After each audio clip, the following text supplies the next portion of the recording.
Welcome to EnglishPass Podcast, brought to you from our local studio in Calgary. I'm your host, Samantha, and today we're diving into an exciting topic: diversity at work. Whether you're a beginner or intermediate learner, in this podcast, we're helping you level up your English listening and reading skills. And before we get started, let me tell you that the sponsor of this episode is TypeFit, keyboard typing practice and learning service. Today, we're exploring something really interesting: diversity at work. This is a remarkable subject for English learners because it covers a lot of practical vocabulary and real-world situations. So, let's dive right in. Diversity at work is a term that refers to the presence of many different types of people within a single organization or company. When we talk about diversity, we are looking at a wide range of human characteristics. These can include things we can see immediately, like age, race, and gender, but also things that are invisible, such as religious beliefs, sexual orientation, educational background, and even the way a person thinks. In the modern business world, diversity is no longer just a nice idea or a legal requirement. It has become a fundamental part of how successful companies operate. To truly understand diversity, we first have to distinguish it from two other very important words that often go with it: inclusion and equity. While diversity is about the mix of people in the room, inclusion is about making sure all those people feel like they belong and that their voices are heard. You can have a diverse team, but if only a few people are allowed to speak during meetings, you do not have inclusion. Equity is slightly different from equality. While equality means giving everyone the same thing, equity means giving everyone what they need to be successful. Imagine a tall person and a short person both trying to see over a fence. If you give them both the same size box to stand on, that is equality. If you give the shorter person a taller box so they can both see over the fence at the same height, that is equity. The history of diversity in the workplace has changed a lot over the last 60 years. In the mid-20th century, many workplaces in Western countries were very similar. Most employees were men of the same racial and cultural background.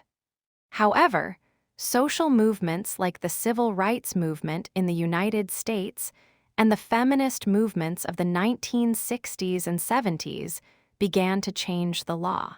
Companies were slowly forced to stop discriminating against people based on their skin color or their gender. For a long time, diversity was seen as a matter of compliance, which is a word that means following rules or laws. Companies hired different types of people mainly because they didn't want to get in trouble with the government. But today, the focus has shifted. Most leaders now realize that a diverse workforce is a competitive advantage. This means that having a variety of perspectives actually helps a company make more money and solve problems faster. Let's look at a real-world example of how diversity works in the technology sector. For many years, companies like SAP and Microsoft have created special programs to hire neurodivergent employees. This is a word used to describe people whose brains work differently, such as those with autism or ADHD. In the past, these individuals might have struggled in traditional job interviews because they might not make eye contact or follow social cues in the way a manager expects. However, these companies realized that many people on the autism spectrum have an incredible ability to focus and find tiny errors in computer code that others might miss. By changing their hiring process to be more inclusive, these companies gained access to a pool of talent that their competitors were ignoring. This is a perfect example of how diversity is not just about being kind. It is about finding the best person for the specific job by looking beyond traditional standards. Another fascinating example comes from the world of classical music and is related to something called unconscious bias. This term refers to the quick, automatic judgments our brains make about people without us even realizing it. In the 1970s, many famous orchestras in the United States were made up almost entirely of men. The people in charge claimed they were simply hiring the best musicians, but the results were always the same. To fix this, they started using blind auditions.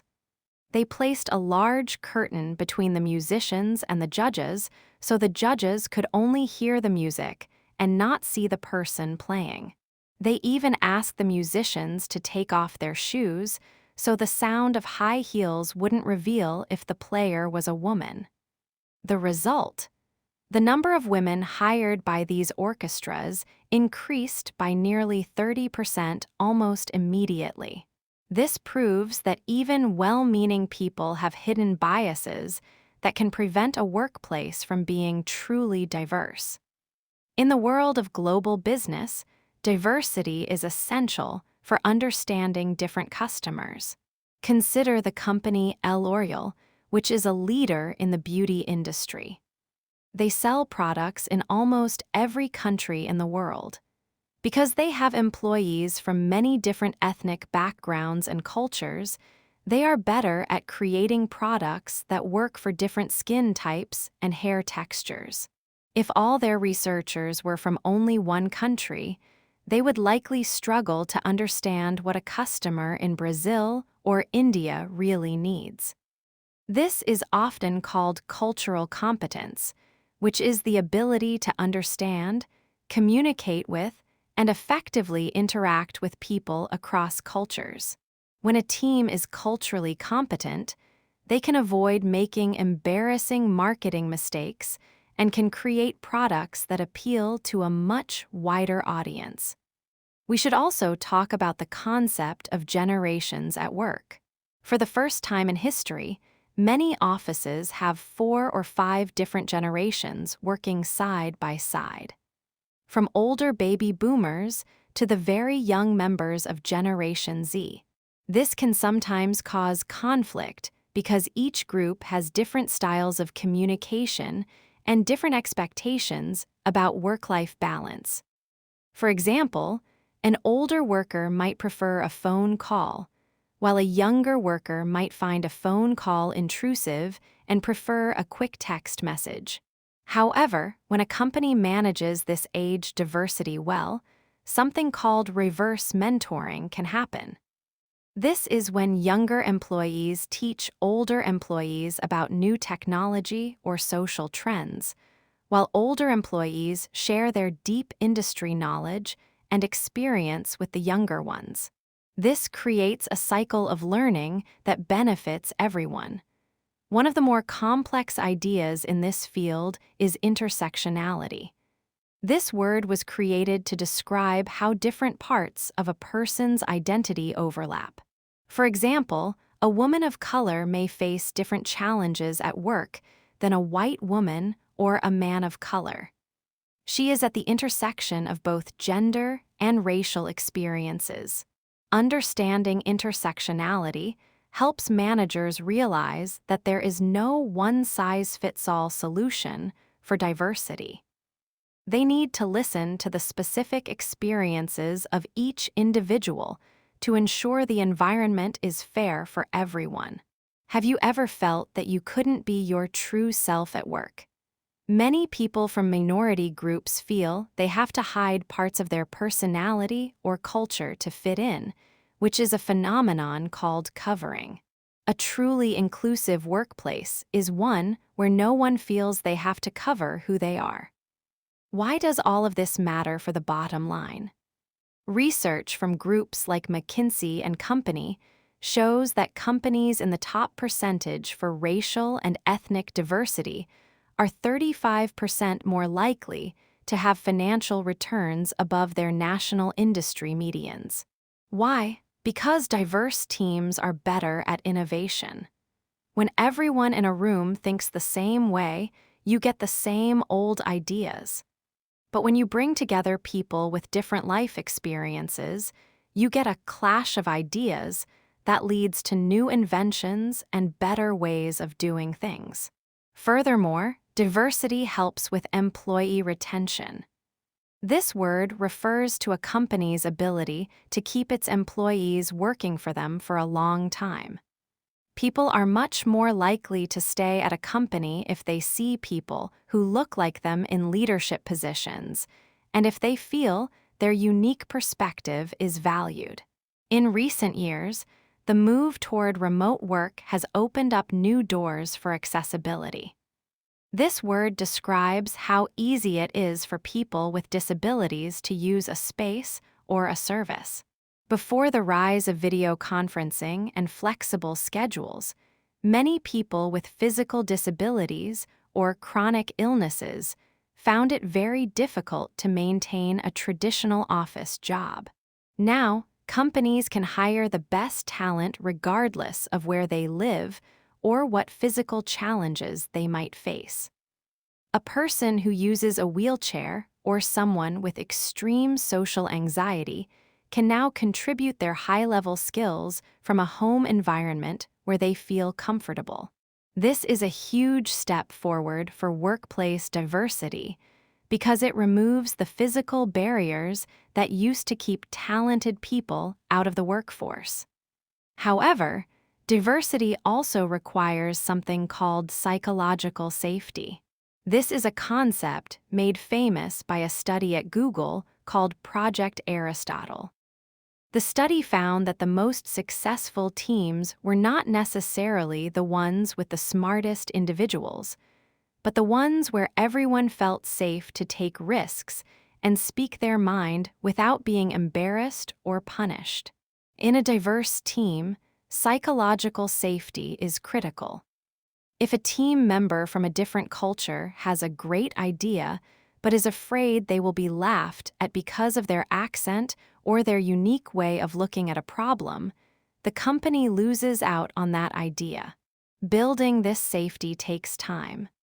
It requires leaders who are humble, who admit their own mistakes, and who actively ask for opinions from everyone on the team, especially those who are usually quiet. To sum up the concept, diversity at work is a journey rather than a destination. It is not something a company can fix in a single day with one training session.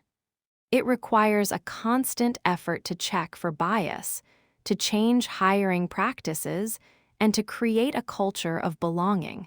It involves understanding that every person brings a unique, invisible backpack of experiences, skills, and perspectives to the office every day. When companies learn to unpack those backpacks and value what is inside, they don't just become better places to work. They become more creative, more resilient, and more successful in a rapidly changing world. By embracing the many different ways of being human, the modern workplace becomes a reflection of the wide, diverse world we all live in. And that's all for today's episode of EnglishPass Podcast. I hope you found this helpful. Remember to practice what you've learned and don't be afraid to make mistakes. That's how we improve. If you enjoyed this episode, make sure to subscribe and join us next time. Let me remind you that the sponsor of the episode is TypeFit, and I suggest to check the link at the description. I'm Samantha, and I'm excited to be your host for many more fascinating episodes to come. Until then, keep learning and